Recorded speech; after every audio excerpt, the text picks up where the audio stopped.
Good morning student, कैसे आप? अच्छे होंगे।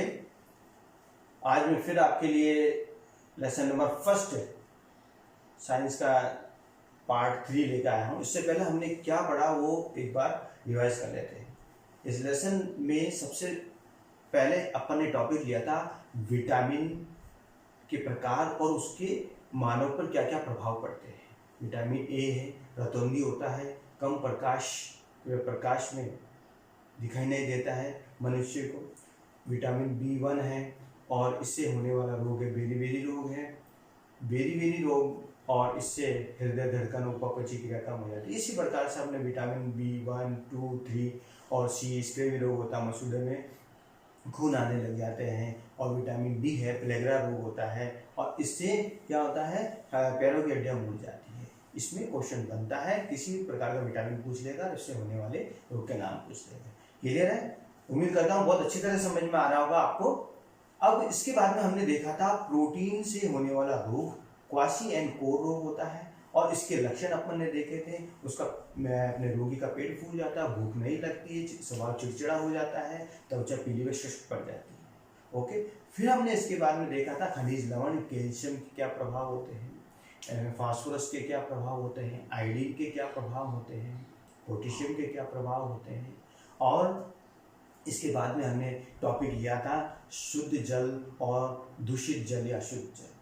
शुद्ध जल की क्या विशेषताएं होती है, उसमें वह जल जो गंधहीन हो, पारदर्शी हो, किसी प्रकार की उसमें वनस्पति नहीं हो, उसे शुद्ध जल कहते हैं। अशुद्ध जल उसे कहते हैं जिनमें गंध हो, किसी प्रकार के वनस्पति हो, इसका जस्ट उल्टा हो जाएगा।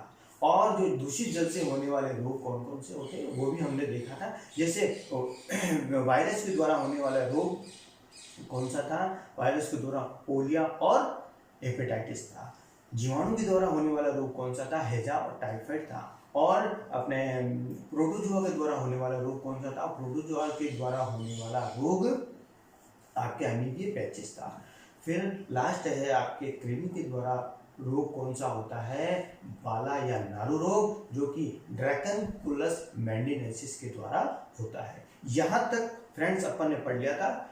उम्मीद है किसी भी प्रकार की आपको प्रॉब्लम नहीं होगी। मेरे साथ आप नोट्स बनाते जाइए, बहुत अच्छी तैयारी होगी। और इसको लाइक भी कीजिए, शेयर भी कीजिए, जिससे कि आप अपने फ्रेंड को इतना फैला दीजिए कि बहुत अच्छी तरह से आपके घर में तैयारी हो। तो आज हम नेक्स्ट टॉपिक लेते हैं रक्तचाप। रक्तचाप क्या होता है, हम देखते हैं रक्तचाप में ये धमनियां होती है और हम जानते हैं धमनियों में ब्लड बहता है।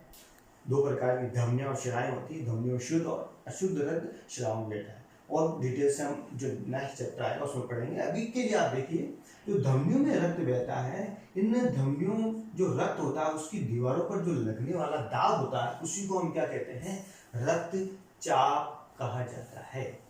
तो इसको देखिए आप, रक्त वाहिनियों में बहते हुए रक्त द्वारा वाहिनियों की दीवारों पर डाले गए दाग को रक्तचाप कहते हैं। क्वेश्चन अगर पूछ लेता है, इसकी डेफिनेशन पूछ लेता है, तो अपन क्या बताएंगे कि रक्त वाहिनी में बहते हुए रक्त द्वारा वाहिनियों की दीवारों पर, ये वाहिनी है, वाहिनियों की दीवारों पर जो लगने वाला दाग होता है उसको क्या कहते हैं, रक्तचाप कहते हैं।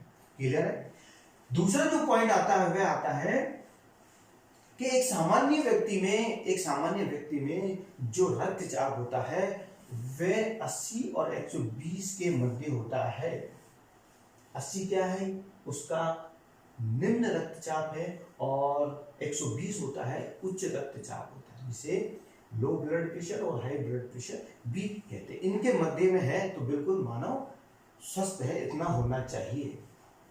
अब आती है कि ये सब मापते किससे हैं, रक्तचाप मापने का यंत्र होता है, उसको हम बोलते हैं रक्तचाप मापी या स्फाइगोमेनोमीटर। स्फाइग्नोमेनोमीटर एक नंबर का क्वेश्चन एग्जाम में आ जाता है कि रक्तचाप को मापने वाला यंत्र का क्या नाम होता है, रक्तचाप मापी या स्फाइगोमेनोमीटर। क्लियर है? नेक्स्ट पॉइंट आता है आपके 1733 में स्टीफन हेल्स ने पहली बार घोड़े में इसका माप किया था। रक्तचाप मापने घोड़े में मापे, इसको भी आप याद रख सकते हैं। ओके, उसके बाद हम देखते हैं दो प्रकार के रक्तचाप है, निम्न रक्तचाप और उच्च रक्तचाप। ओके, पहले अपन ने इसकी डेफिनेशन देख ली थी कि धमनियों में जो रक्त बहता है उसकी दीवारों पर पड़ने वाला जो रक्त होता है उसे हम कहते हैं रक्तचाप कहते हैं। ठीक है, अब ये रक्तचाप अगर इस धमनियों में बहुत धीरे धीरे बहता है तो इसको हम क्या बोलते हैं, निम्न रक्तचाप कहते हैं।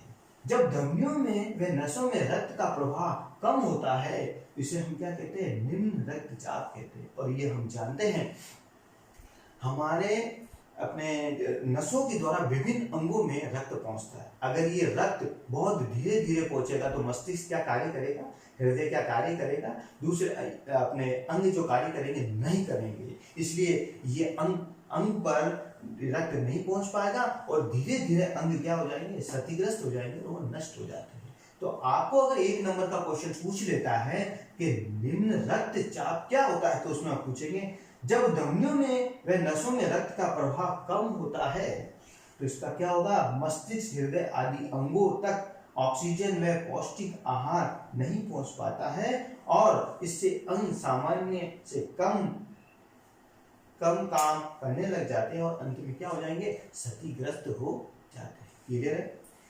इसका नेक्स्ट है उच्च रक्तचाप।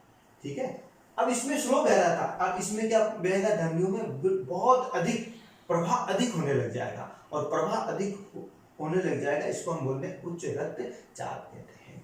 और इसका क्या कारण होता है, जब हम चिंता करते हैं, क्रोध करते हैं और खाद्य पदार्थ में भी हम कुछ भी खा सकते हैं, मैदे की बनी चीजें बहुत खा रहे हैं, खाने और अचार, सिगरेट, शराब के सेवन से आपके क्या होता है, हाई ब्लड प्रेशर होता है जिससे उच्च रक्तचाप कहते हैं। ऐसे मरीजों को क्या करना चाहिए, पोटेशियम युक्त भोजन करना चाहिए और हमेशा एक्सरसाइज, योग करना चाहिए।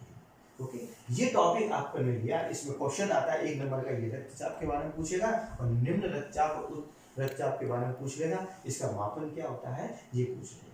ओके, इसके बाद हम लेते हैं स्टूडेंट्स नेक्स्ट टॉपिक अपन लेते हैं नशीले पदार्थ। अब नशीले पदार्थ जो हमारे समाज में इतना फैल चुका है, चाहे वो गुटखे के रूप में लो और मदिरा के रूप में लो और इसके कोई बहुत साधन हो सकते हैं। अब गुटखे के रूप में देखिए आप, ये पाउच में आने लग गया है जो एक छोटे से बच्चे से लेकर बड़े बच्चे तक आसानी से पहुंच जाता है। अब इससे जो क्या होता है, इससे होने वाला रोग क्या होता है, सब म्यूकस फाइब्रोसिस रोग होता है। एग्जाम में पूछा गया है कि गुटखे खाने से कौन सा रोग होता है, सब म्यूकस फाइब्रोसिस रोग होता है। अब सर ये रोग होता है तो इसके क्या प्रभाव होते हैं, हमारे जो जबड़े हैं, जबड़े की मांसपेशियां हो जाती है, वे क्या हो जाती है, कठोर हो जाती है और जबड़े खुल नहीं पाते। आपने देखा होगा जो गुटखे ज्यादा खाते हैं उनका मुंह बिल्कुल खुल नहीं पाता, वो खाना भी खाते हैं तो पूरा यूं करने लगता है। ओके, तो अगर आपसे पूछे कि गुटखे से होने वाला रोग क्या होगा, सब म्यूकस फाइब्रोसिस होता है और इसके लक्षण क्या होते हैं, जबड़े की मांसपेशियां कठोर हो जाती है और वो मुंह खुल नहीं पाता है। क्लियर है। नेक्स्ट आता है आपका तंबाकू। तंबाकू के रूप में आता है, चाहे खैनी में हो या सिगरेट के रूप में होता है, सिगार के रूप में लेते हैं इसको और पत्तियों को इसको चबाते हैं, सूंघते हैं। और इसका स्रोत क्या होता है, स्रोत देखिए, ये सोलेनेसी कुल के पादप निकोटियाना टोबैकम की पत्तियों होता है इसका स्रोत। एग्जाम में पूछा जाता है, पूछा गया है, सोलेनेसी कुल है ये कौन सा, तो तंबाकू होता है सोलेनेसी कुल का होता है, निकोटियाना टोबैकम की पत्तियों से होता है। इसका प्रमुख एल्कोलॉइड क्या होता है, निकोटीन होता है, ये आया हुआ है एग्जाम में। ठीक है, तंबाकू का प्रमुख एल्कोलॉइड क्या होता है, निकोटीन पाया जाता है इसमें। ठीक है, तो ये गुटखे के बारे में कौन सा रोग होता है, सब म्यूकस फाइब्रोसिस, और इसका क्या लक्षण होता है, एक क्वेश्चन।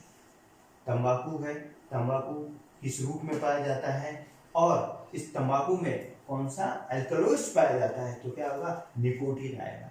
मैं आपको साथ साथ क्वेश्चन भी बता रहा हूँ जो बोर्ड के एग्जाम में आए हुए हैं, इससे आपके क्वेश्चन भी तैयार हो रहा है, टॉपिक भी तैयार हो रहा है। दूसरा टॉपिक आता है मदिरा। सभी प्रकार की मदिराओं में इथाइल अल्कोहल पाया जाता है। और ये क्या कार्य करता है, इसका प्रभाव क्या होता है, लीवर को डैमेज कर देता है, वसी यकृत व लीवर सिरोसिस रोग हो जाता है, ठीक है। और इससे क्या होता है, मनुष्य एक कृत्रिम आनंद लेता है इसका, ठीक है। और इसका मदिरा का उपयोग भी इसलिए किया जाता है थकान को दूर करने के लिए किया जाता है। ओके, तो आज की क्लास में है इतना ही। पहले रक्तचाप देखा, उसका उच्च रक्तचाप, निम्न रक्तचाप देखा, फिर हमने देखा गुटखा तंबाकू किससे प्राप्त होता है, इससे होने वाले रोग क्या होते हैं, मदिरा के बारे में अपन ने देख लिया। अब इसके बाद में नेक्स्ट क्लास में अपन अफीम के बारे में लेंगे। तो स्टूडेंट, आपको मेरी क्लास कैसी लग रही है, इसको कमेंट्स बॉक्स में जाकर लिखना। कोई समस्या हो, किसी प्रकार का क्वेश्चन हो तो लिखना। इस चैप्टर खत्म होने के बाद में इससे संबंधित मैं क्वेश्चन वेरी शॉर्ट और शॉर्ट नोट्स कराऊंगा, क्योंकि वेरी शॉर्ट और शॉर्ट नोट्स ही आएंगे। इसमें 4 नंबर का ये पूरा चैप्टर होता है। लास्ट एग्जाम में कौन से क्वेश्चन आ रहे हैं वो कराऊंगा मैं, इसलिए अभी बहुत अच्छी तरह से तैयारी चल रही है।